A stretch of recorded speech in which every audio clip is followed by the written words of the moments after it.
But let's move into the next topic, and we're going to be talking about James Harden. The title I have might not be the title that goes up, but it is a title that I did suggest, and I already gotten some negative feedback from Jake about it because of the title.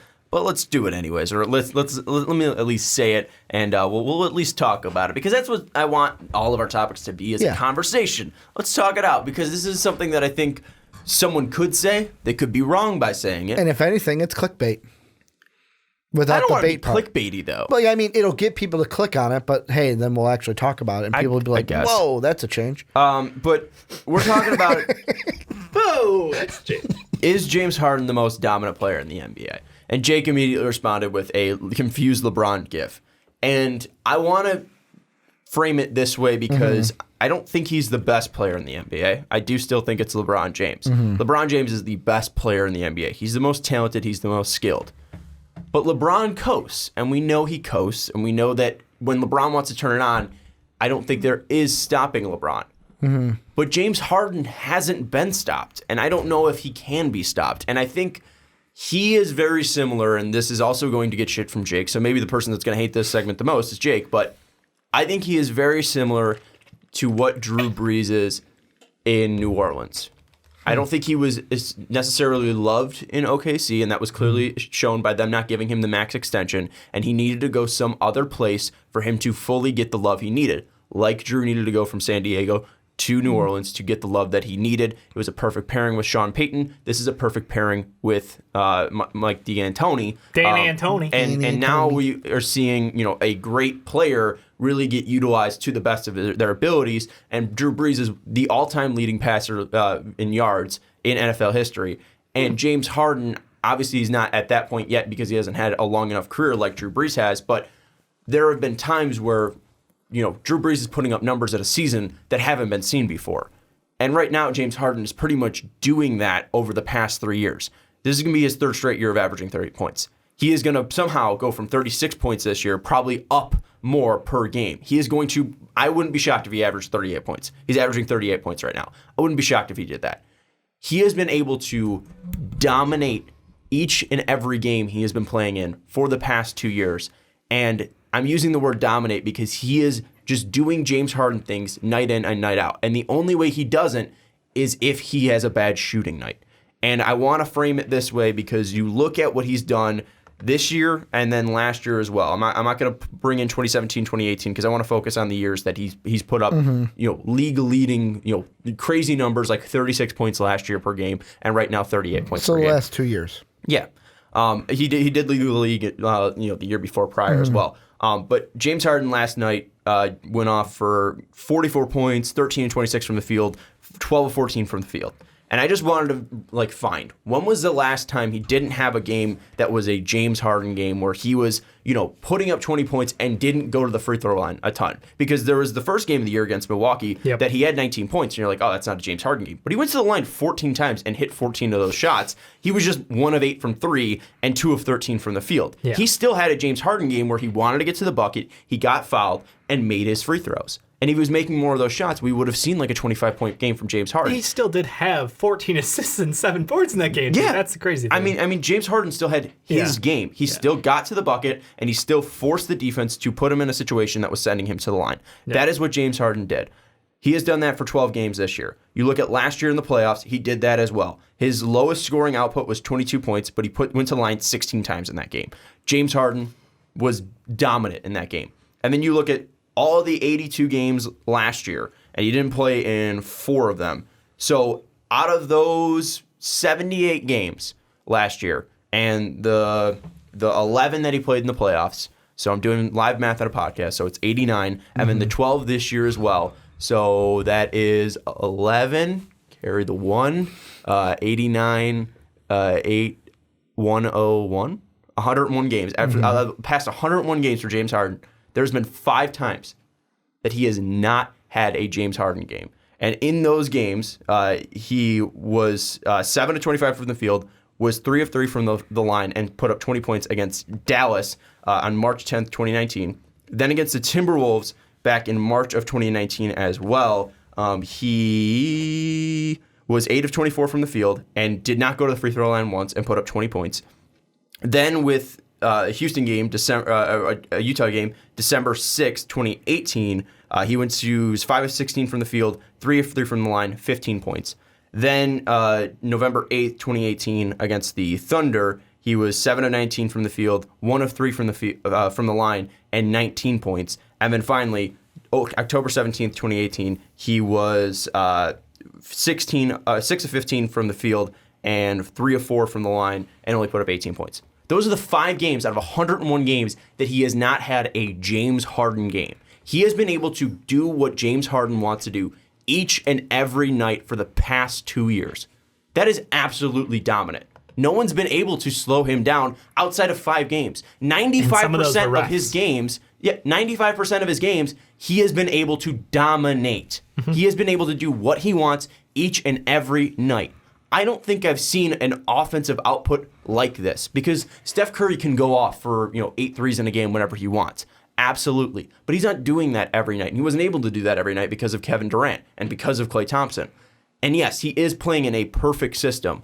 But right now, I think you can make the argument that he is the most dominant player in the NBA because each and every night he is going to do what he wants and he is going to put you in a situation that you need to put him to the line because he's either going to get an easy bucket and lay it in, or he's going to go to the line and just hit 14 to 14 free throws. Yep. He is absolutely doing what he wants each and every night on the floor. So with all that said, do you think that he is the most dominant player in the NBA right now? Well, I mean, I'll ask the same thing that you said. Simple yes from Dave, but it's kind of like when we have, and this is how the sausage is made here, when we have a topic, and Dave says, is there going to be conversation? And Dave goes, what's your answer? What's your answer? What's your answer? And if it's all the same, we scrap it. My question is, what other player, do you have another player in mind that could be the most dominant? Because, LeBron, like you mentioned, LeBron's the best. Maybe not the most dominant anymore because of he knows when to, and load management too. Kawhi is dominant. Last year's playoffs was dominant. But when you're only playing 60 games a year, can we call you the most dominant? Well, I think you could then, because James Harden, like we said, he's only missed 4 games last year, even though he's injured.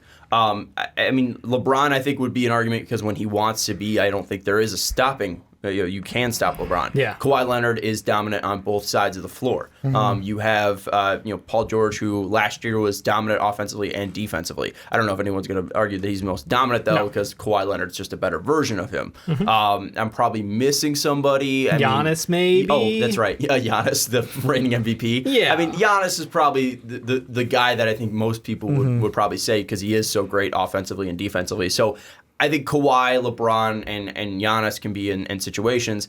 I would just fight for Harden over Giannis and over LeBron and over Kawhi because he's doing it every single night, which Giannis is doing. And I would think that Giannis can do it in multiple ways, which makes him very versatile. He's now added the 3-point shot, and he is very good at creating shots for his own off of his defensive plays as well, and Harden's been great at creating steals so far. But I think that the fact that James Harden has not been able to not been forced to change his game style and his play style is something that makes him the most dominant. Because I think Giannis is still finding the way he can dominate each and every night and adding things to it, because he's not just trying to be a guy that is going to run and attack the bucket and dunk each and every time down the floor. He is trying to add a 3-point shot and become a very diverse player. Yeah.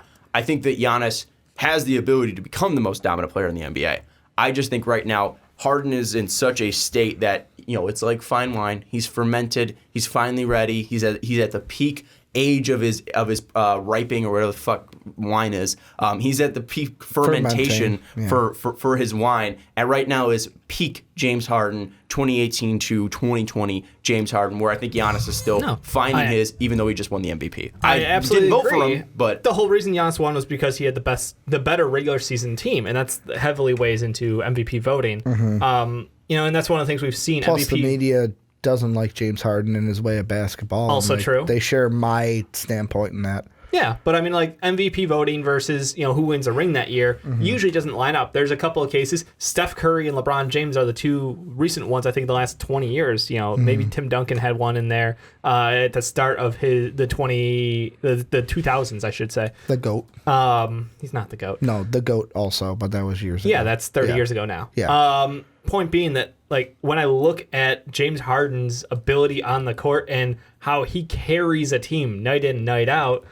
Yeah, no, like you said, Sean, there's nothing that he can't do to win them a game. Like, he will them through shit that he's out there with a roster, at times he's playing 1v9, and it looks ridiculous, but he gets to the line. He makes the three. He does whatever it takes. He takes, 8 steps between bouncing the ball on the ground. Some might call it travel. I just call it his next new move. That's what makes James Harden James Harden. He and Mike D'Antoni have revolutionized the way that people play basketball in this era. And I think that's something special. They together built something that other teams have been trying to copy, have been trying to play off of. It's them and the Warriors have been the two teams revolutionizing the modern era of basketball. So I think that not only has he been dominating, but he's ahead of the curve. Just to answer your question, though, about MVPs winning the MVP and the championship in the same season in the past 20 years, Steph 2014, 2015, LeBron 2012, 2013, 2011, 2012, Tim Duncan 2002 and 2003, and then Shaq 99, 2000. And then Michael had 4 years of doing it as well, 97, 98, 95, 96,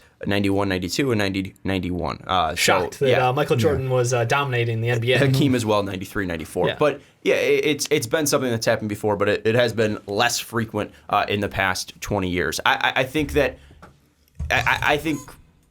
is also a part of it too, is that we are seeing now guards at that style become what James Harden's doing. We're seeing guys be in that heavy isolation like Dame, where Giannis is trying to just be like what LeBron was being. I think James Harden is now changing what guards are trying to do, at least guys that aren't Steph Curry. Steph Curry changed it for great shooters. I think James Harden's changed it for great scorers.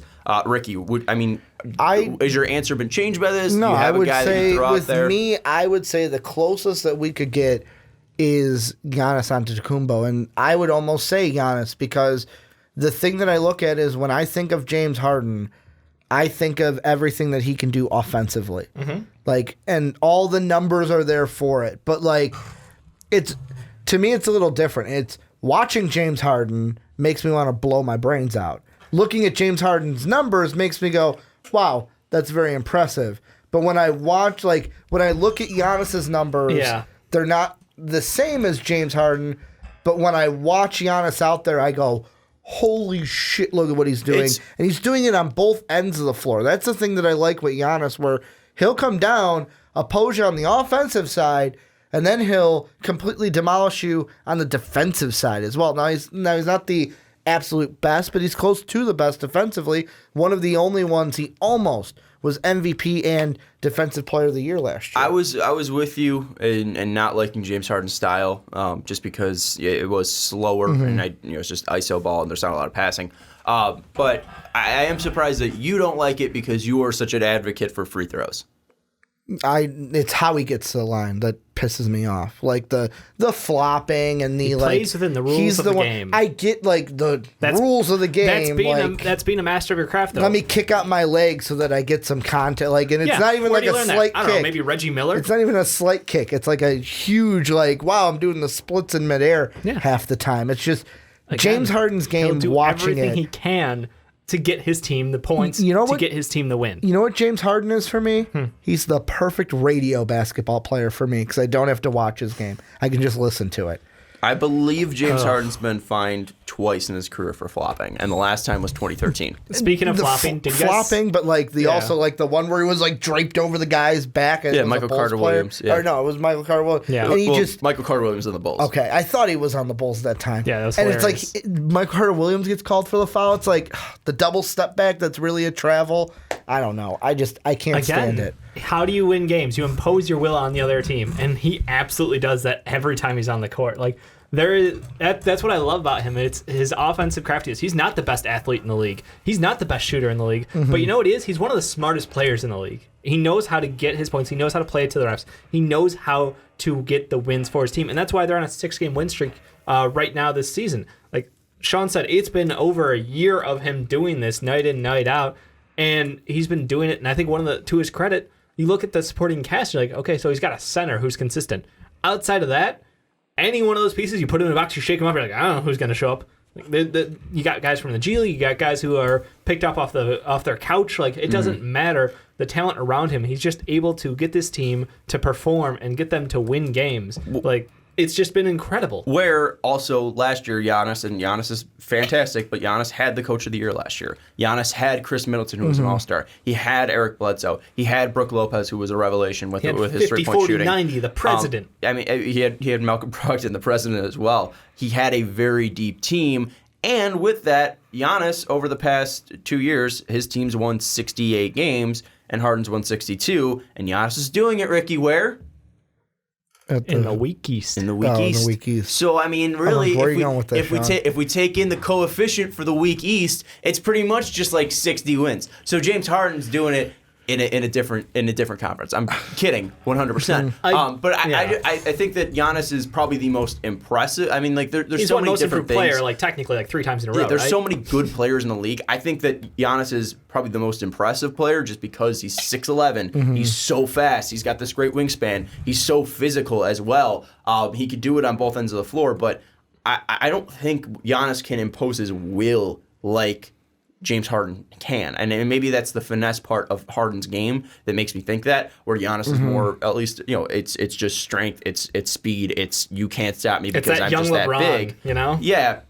Where LeBron learned more finesse to his game and now is more of a finesse player, where Harden has that. And that's why I was trying to compare him to a wine, is that I think he is just right now at the peak of his art, and he is, flopping, whatever you want to call it. He's able to manipulate the refs to get foul calls, but he is able to, like 95% of the games, he is able to either go to the line 10 times a night, or he's able to hit 40 threes. Or he's able to hit, he's able to hit threes and put up 40 points. He has the ability to play James Harden basketball any night that he wants to. And Giannis is able to put up points, he's able to put up numbers, he's able to dominate physically, and maybe he is more of a versatile player than James Harden, but James Harden is dominating in James Harden's way. I just think it's kind of like, I don't know. Do I want to go? Well, I'm not gonna bring in war styles into this because it can get tricky. But they are pretty much just trying something that they know is work. You can't stop it because they're just technologically advanced, like more further than you.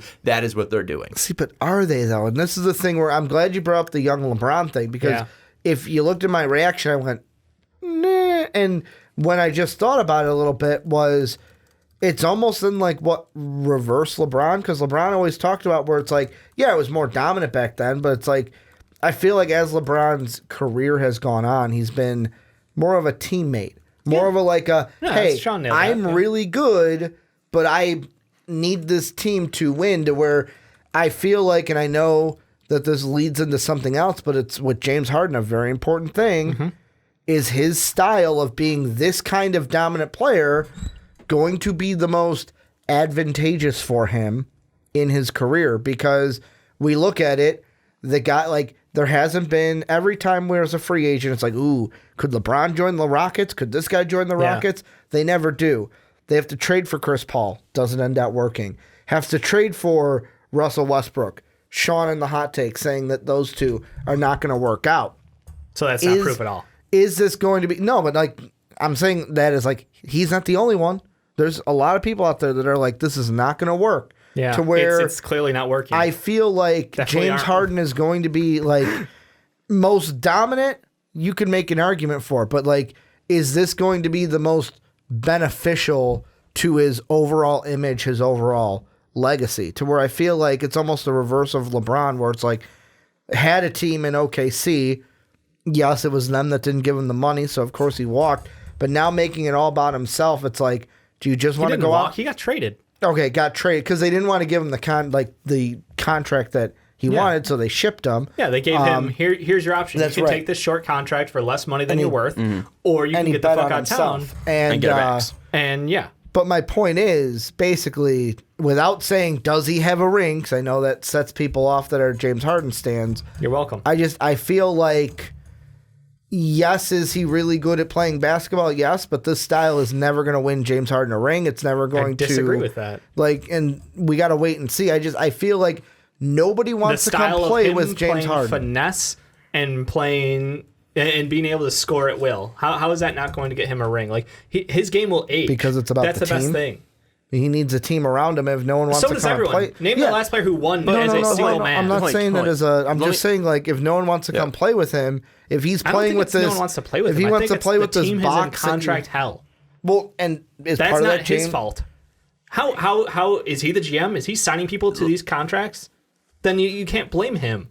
This is not on him. It is the same thing as Anthony Davis. You can't bring talent to a team when you make horrible decisions with contracts. Like, you have to go nuclear. You have to go completely burn ground to get to the point where you can choose at will who's going to come into town at what cost. Like, the Clippers were able to do it because, look, they want... we have Blake Griffin, we have CP3, and we have DeAndre Jordan. We're not going to pay Jordan, let him go out of town. We're going to trade off Blake Griffin. We're going to trade off Chris Paul. They completely emptied out the cupboards, got young assets, and then went, great, now we can flip this around. We can sign Kawhi. We can trade for Paul George. That's the way they're able to get talent together. It's not like players are taking pay cuts to come play with them. That's not the situation. Anthony Davis didn't take a pay cut to come play with LeBron. He was traded for assets, and that's the thing. Like, they've been building this franchise for the last 4 years on mortgaging the future. They keep on selling forward to try to get the people there now because they feel like their time to win is now. And had they not run into the best team in NBA history since the 96-97 Bulls or 97-98 Bulls, they would have won one. They came a fluky game away from it. They came an injury away from it. Like, it's just time over time, they're so close. And that's why I feel like the argument of ring or nothing doesn't validate anymore. One thing with that, and I just over the past 4 years, we have seen the past 4 NBA champions take advantage of disadvantaged situations. Toronto, they took advantage of the Spurs needing to move Kawhi Leonard. They got Kawhi Leonard for dirt cheap, already had bench depth. They needed to add a star, and then they took advantage of KD and Clay being out. The 2 Warriors teams, they took advantage of a star, the second best player in the NBA, being available, and the fact that they could sell him on, you're not going to only get a ring, but you're going to coast to a ring for 2 straight years. And they did that. They took advantage of the situation that the market played into their favor. They had the ability to add him. He wanted to come. It was a perfect marriage. They took advantage of free agency. And in Cleveland, they took advantage of the fact that they were down 3-1. There was the whole Draymond Green situation. There was an opening for them to come back in, and they took advantage of it. The past 4 champions have taken advantage of those disadvantaged situations. I don't think Houston has been able to take advantage of that. That's right. I don't think that is James Harden's fault. I don't think James Harden can't win a championship. If you took James Harden off the Rockets and put him on the Raptors last year, this team still would have won a championship because you have a dominant scorer that can score 44 a game, and when he passes off, those guys can hit. We saw what Fred VanVleet did. We saw what Kyle Lowry did. We saw what Marc Gasol did. We saw what Pascal Siakam did. We saw what Serge Ibaka did. There is no Serge Ibaka. There is no Pascal Siakam. There is no Kyle Lowry. There is no Fred VanVleet on their team. There is Russell Westbrook, and he was, he just got on the team. We'll see what they can do. But even before that, there was an Eric Gordon, but I would rather have Kyle Lowry. There is Kyle Lowry's a much better player than Gordon ever was. There was Chris Paul last year, but he was always injured. Yeah. So I don't think he ever had the ability to take advantage of a disadvantaged situation. The only one you could possibly make the argument for is when Steph was injured, and they weren't able to do that. But I don't know if it was because of him, because as a team, they shot horribly in that series. Or last year when KD was injured? I mean, KD got injured during that Rockets series, if my memory is serving me correct, and that's when we first. I don't think he did. Playoffs. Let's do some live spot checking, Ricky. Because I'm pretty sure he got injured in that season. I remember Stephen A. going on First Take and saying, "This is where the Rockets need to capitalize," and then they didn't. He did not play in the last game, so you're likely correct. Yeah, he missed that the very last game, and it's like even right then and there. That's I know a 1-game example, but that's an example of it going the other way. I know the Warriors were still the Warriors, and people are going to say that to downgrade this, but like, what?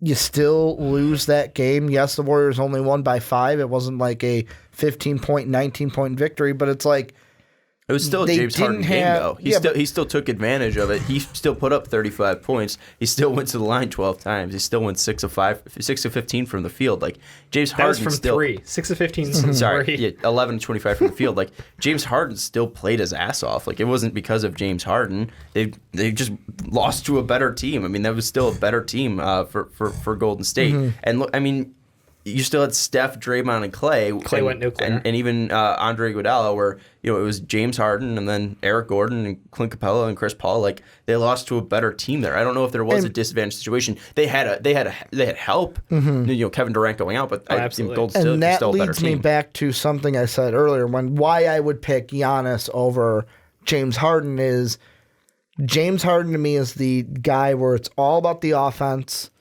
How much it's not.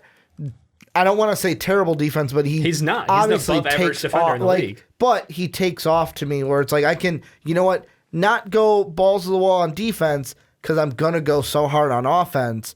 And I feel like that is something where I look at where it's like, yeah, your offensive numbers are great, but if he was more, what's the word I'm looking for? Balanced in a sense, where I don't think Giannis would have that same problem. Like when you say Clay went off, it's like, okay, well, back in the day, and I know 90s basketball different than now, but I'm still going to try to equate it. Michael Jordan was the most dominant for the Bulls. Do you think that if, let's say, the guy Scotty was guarding, was roasting him, you don't think Jordan would say, let me get that? Well, let me get never that happened to Scottie Pippen. Sorry. Exactly, but I got to try to find something. Let's say Chris Paul wasn't handling his guy. The best players going against Jordan at the end of his career was Karl Malone. Yeah. He can't 2v4 matchup. You can't. That did not work out well. He never went up against, and not never, but Michael Jordan in those 97, 98 finals shut down Jeff Hornacek. Sean Kemp in the late 90s. Sean Kemp was a big guy. Yeah, well, I mean, Jordan never went up against Gary Payton and Sean Kemp were the only ones that That's what I'm Stockton saying. and Gary Payton were the backcourt You're guys. telling me that he just played against worse teams and that they were a better team and also he was the best player? I mean, so Michael Jordan won because he was on a better team and he was the best player in the league. My point being is that James Harden played more defense. Sick argument, dude. My point is James Harden to me is the defensive side that why I would pick Giannis over James Harden. He's been an above-average defender in the league for the last couple of years. Harden does have those moments where he does not give 100% effort on defense, but for the majority of his time out there, he's an above-average defender. I think that was something from early in his career, and he's gotten over it. He does give effort. He does try on defense, and he is helpful. So I just think at the end of the day, it comes down to he got put into matchups where there were better teams, Dave, top to bottom. Here's where I'm going to have to disagree with you, and the stats agree with me. In the playoffs, he had a defensive box score plus minus of -0.3 in the playoffs last year, and a defensive rating of 114. Oh wait, that's Klay Thompson. Isn't that so weird? Oh, James Harden had a 105 defensive rating. Oh, and a defensive box score plus minus of 2.2. That's actually really good. Weird. Isn't that weird? Weird. He's playing against one of the best defenders in the NBA and was able to do that? Is he all? And this is the thing. I don't watch Rocket games every single one. No, those just playoffs. Is James Harden the one that's going up against the number one offensive guy for the other team? Is he that for where it's like Klay Thompson? That's why you had Chris Paul. Well, yeah, last year he wasn't because he was going up against Steph, but he was still going up against a very. It wasn't like he was going up against Jeff Hornacek. He was going up against Klay Thompson. But what I'm saying is, if your defense was as dominant as it was offensively, you don't lose by 5 in that game. And maybe that's me being short-sighted. If his defense was as dominant as it was offensively, they would be the most broken team in the NBA. Or even half of as dominant as his offensive output. And I just don't think he's as dominant on the defensive side. No, he's not, because he's a slower two-guard but he's not who plays on finesse. Ability. I mean, like LeBron and that's where I'm saying where LeBron, it's like it hurts the dominant argument. Okay, but was LeBron not dominant? Because LeBron's never been the best defender in the NBA. Was LeBron not dominant? Yeah. LeBron's always been a better because offensive player than LeBron's defensive. always had very good defensive moments. He's always had the chase down block. No one's ever going to forget the Andre Iguodala chase down block that won them the title. Iconic. Maybe you could argue that Kyrie Irving's shot won them the title more, but I'm just going to defend LeBron James. Both had to happen. Both had to happen. But I don't think that just because he isn't the best defender in the league doesn't mean that he could still be an above average defender. He doesn't even have those moments. Even just having some moments like that would help the argument. Where Is it's it just not a moment because they haven't won a ring? Is that your point? No, because I think he's had moments in the playoffs where he's had steals. He's had clutch moments. If let's say, because you did it with the Raptors thing. Name put a clutch on the moment Raptors. from a team that didn't win a playoff. Like that's the thing. Well, finish your. Sorry. If you would have put James Harden in the situation that the Andre Iguodala block that everyone remembers from LeBron hustled down that court, got the block to where that's why we were like, holy shit, because he was like out of the play and then ran himself into the play. I don't think James Harden would have been that player. He would have been like, Clint can do it. I don't think he would have ran him down to if anyone's making that play, it's going to be Harden over Capella because he's got the speed to catch Andre Iguodala. But even with that, I don't think Harden has the leaping ability and the I'm counting on old man PJ Tucker to do that. Yeah, I don't think he has the wingspan to do what LeBron does. You're comparing him to the greatest player of my generation. LeBron was, Jordan was Wizard Jordan. You're comparing him to the best player of the generation. That's you never watched Michael Jordan play. We'll just put it that way. No. And again, I didn't. I think was too young. The point is that if you look back at teams like who came short of a championship, can you picture any of those historic playoff clutch moments? You can't because Reggie Miller, 6 points in 3 seconds it is? Yeah, but that's not win defense. the final. Where's the defensive moment? Where's the defensive moment that you're looking for? He stole the ball in the inbounds. Yeah, he did. Okay, so that was 23 years ago? Something like that. It was 94, 95. Okay, so longer than that. Yeah. So in the last 8 points in 18. Because Michael wasn't in the league that year. So in the last 25 years, you have to go 25 years back to think of a team that did not win a ring that had a clutch moment in the playoffs. I mean, off the top of my head. And that's what I'm saying. Yeah. You remember those moments because of what they led to. You don't remember them on their own. If it happened, there's a million of those moments happen throughout the regular season that no one will ever remember because they're not consequential. If you win a ring, then that's a moment that's like, that is a picture moment of that thing. They still won that game. Exactly. So, I mean, that if Reggie Miller did that and they lost the game, I don't know if people would remember That's my point. T-Max 15 and 27 seconds. Like, they won that game. Yep. Like, I don't think there is a moment because you remember it because they won a game. And, exactly. James Harden, I don't think is that level of defender, but I don't think that makes him less dominant because James Harden also hasn't been in the situation to hit a game-winning shot in the playoffs. But I don't think that's because of James Harden's playing ability. I think it's because of the team that he's been on. But I think if we're talking about if you're drafting a team to win you one game, I don't know if James Harden would be that guy. But if I wanted a guy that could, over 82 games, give me the same performance each and every night at an elite level, I think that James Harden would be my pick because he can go out each and every night and will give you a 95% chance of putting up 40 points per game because he will either get to the line 15 times and he'll probably make a couple and ones and then he'll hit a couple threes. He can get to that 40-point threshold and drop you 8 assists, or Giannis can give you amazing and elite effort on both ends of the floor. But I don't know if you have a defender that can shut him down going to the rim, how like a Noah dangerous Vonleh. Is he? Yeah, like if Noah Vonleh was out there. He's not going to give you that. He's not. If he played Noah Vonleh 82 times, he's not going to beat Noah Vonleh. But I would think that James Harden, his scoring ability over the past 2 years has made him the most dominant player right now in the NBA. And that's just because LeBron is coasting most of the time. And LeBron's coasting to leading the league in rebounding right now. But he is a guy that doesn't have... It just seems effortless with him. And I think that's part of the problem. Well, and I also think that it also comes down to... And I know this is a discussion for another day, but what's more important at the end of the day? Is it more important to be the most dominant player, or is it important to, make sure that I'm ready, make sure I'm got enough energy later on in the season? I know LeBron, I feel like, has to deal with it more than James Harden because he's older, but that's why I'm clarifying why one. 30. But that's why I'm clarifying. But LeBron's been doing it since he was 18. Yep. That's why I'm clarifying that dominant doesn't mean you're better. That's why I said LeBron's still the best. And with that, too, it doesn't mean that being the most dominant means you're the best player. It doesn't mean that it's going to lead to wins. But you could still be a very dominant player in the sense of you are doing stuff that is changing the game, that is historical, just like Dan Marino was doing in the 80s with passing, just like Drew Brees did with the Saints in the past couple of years. those guys were dominant. Same with Breeze in 2007 when he threw 50 touchdowns, and just like Manning when he threw 55. Those guys were absolutely dominant those years, but that didn't lead to wins. I got a better in their comparison career. for Harden. Yeah. Karl Malone. He's going to be the Karl Malone of this I don't like bringing decade. up Karl Malone.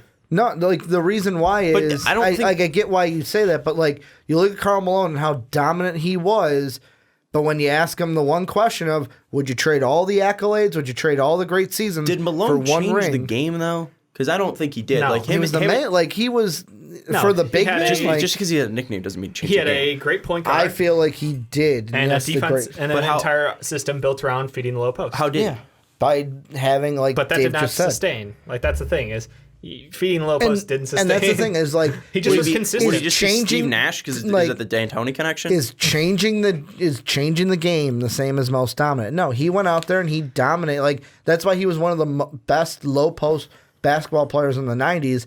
Dominated the low post. But when you ask him, but he's would one you- of. yeah, but would you trade all that in for a ring? He'd said yes. I feel like James Harden is going to be in that same boat where we're going to look at it and go, man, he was a dominant player, the most dominant player. And that's why I would love to fast forward, ask James Harden at the end of his career, would you trade all of it in for one ring Hold on. to see his answer? And he's I never don't won a think ring? he would say no, no. Everyone he's wants a not. ring. But even to that point, you said that he's the most dominant player, but you also said he wasn't. So No. I say mean, he definitely for wasn't. like he wasn't the most dominant because he played with Michael Jordan. No, he was I'm never talking the best about- player in the league. No, stop it. You just said that.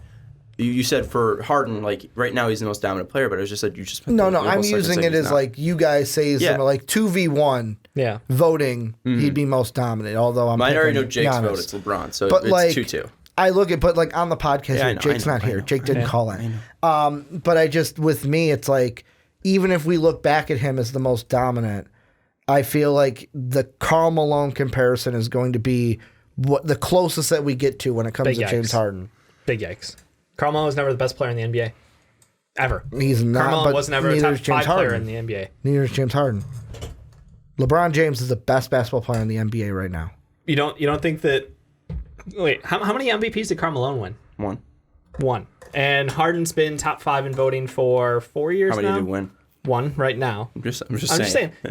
Karl Malone. I mean, Karl Malone has been through his entire career, played till he was 40, and never led the league in scoring. Never had the regular season credentials that James Harden has had, and he's not a scumbag. There's a lot going for him. There's a lot going for him. There's Hashtag on the court, Dave. Hashtag on the court. I can't help it. I'm sorry. When you say dominant player in the 90s, Karl Malone is like the 18th name that comes to my mind. Shaq. Shaq. It's Michael Jordan. Shaq, Elijah Wan. What's his face? Ewing. Not the guy that isn't Chuck. the guy that isn't Tim Duncan. David Robinson. David Robinson. Like that's what I'm saying. Like Karl Malone was never there. Karl Malone had sustained long-term regular season success. Yes, and I get maybe that's where you're drawing your comparison from. But he was never dominant. He was never the same level of contributor that James Harden has been. Like when I think all-time dominance, it's Michael Jordan and it's Yeah. Shaq. But I'm Like, not. those And I'm two not are trying to just say that unstoppable he's. forces.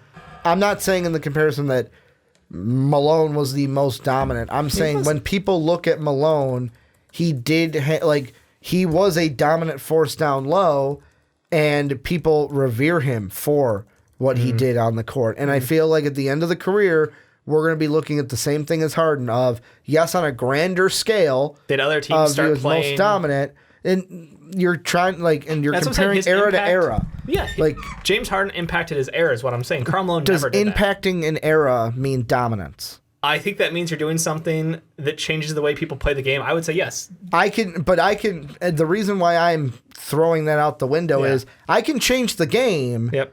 Someone can still do it better than me. So just because I changed it doesn't mean I'm dominating. It's what he does on the court in that. James because Harden is able to score at will. Exactly. Like he can, but just because he That's- changed the NBA doesn't mean the dominance. It's what he's actually doing that shows the dominance. I think one doesn't come without the other. Yeah, but like I said, I can change the NBA and somebody else can do it better than me. Just someone hasn't been able to do it better than him yet. And that's know. why I throw that out the window of just because you changed it doesn't mean you're dominant. I don't. disagree with that because if you can't change it, like you're still making a change. Yeah. You know what I'm saying? But someone could still do it better than you. But It's the fact they that you're couldn't do doing it better the than you best. unless you did it better than somebody else. Yes, but someone can still dethrone you is what I'm saying. Where it's like, just because you changed it doesn't mean, like, and maybe that's just me, but sense. like... That doesn't make any sense. Because no one's going to ever be the greatest. Like, I mean, things are, like, I just go back If someone came along this year and just popped off and did what James Harden was doing better, would you, like, you would say, oh, James Harden ain't the most dominant, this person is. But you wouldn't say that, would you then say, oh, well, James Harden's better because you know what? He changed it. This second guy didn't change it because he's just doing what James Harden did. That's what I'm saying. We just did that with Giannis. No, then that's what I'm saying, where it's like, that's why with me, maybe why I see Giannis. But what I'm saying is, LeBron changed the game for guys that size. I mean, if you're 6'8" and you have athleticism and ball handling skills, you could even make the argument that Magic Johnson did as well. You could say Magic changed it before he did, but it was Magic, then LeBron, and now Giannis is currently doing it. I don't know what player with like Harden did this, and I think maybe the one argument would be AI. I think that's probably the best comp for him is better than Karl Malone because you have a one-time MVP reigning a guy who won an MVP once, a guy that was a multiple-time scoring champ, a guy that was absolutely dominant. He wasn't really a point guard; he was more of a shooting guard. A guy that played a ton of ISO, could get to the bucket as any times that he wanted. Obviously had a different career path because he started off and blew up pretty much right away, and then trailed off where Harden has been building up more to this. Typically, when we start slow start to your career and then building up to your peak. I would think that he's probably closer to AI, at least in that sense, better than Karl Malone. But I think better peak Gilbert Arenas. No.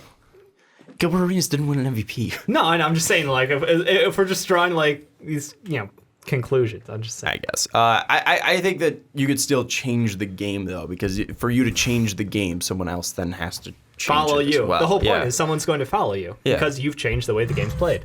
Yeah. So I don't know. I mean, like you need somebody to lead the path, pretty much, and that's what I think he's done. And if Muhammad Ali wasn't changing the game, then Jackie Robinson changed the game, then Muhammad Ali couldn't change the game. Bill Russell couldn't change the game, and then if Bill Russell didn't change the game, then LeBron couldn't change the game. You know what I'm saying? Like you have to follow, and someone needs to make a change before you can make a change to that change. It's just the game's evolving. It's cyclical. Yeah. Okay. I was going to say I think that's a bad example because it's just that's not all about on the court. That is something totally different. I know, but I'm just trying to think of something that was easier in my they head. Changed culture, which is different than changing the play on the game. Caught on? No, I'm fucking you. Oh, God. Technically, Brian Wilson did it first. Fear the beard. Who? Brian Wilson, closer for the Giants. Fear the beard. I was thinking Beach Boys. Brian Wilson. Brian Wilson. Just like Pearl Jam said, it's evolution, baby. Let us know your thoughts down in the comments below. This was a segment, and it was short, and it was long. So thanks for listening.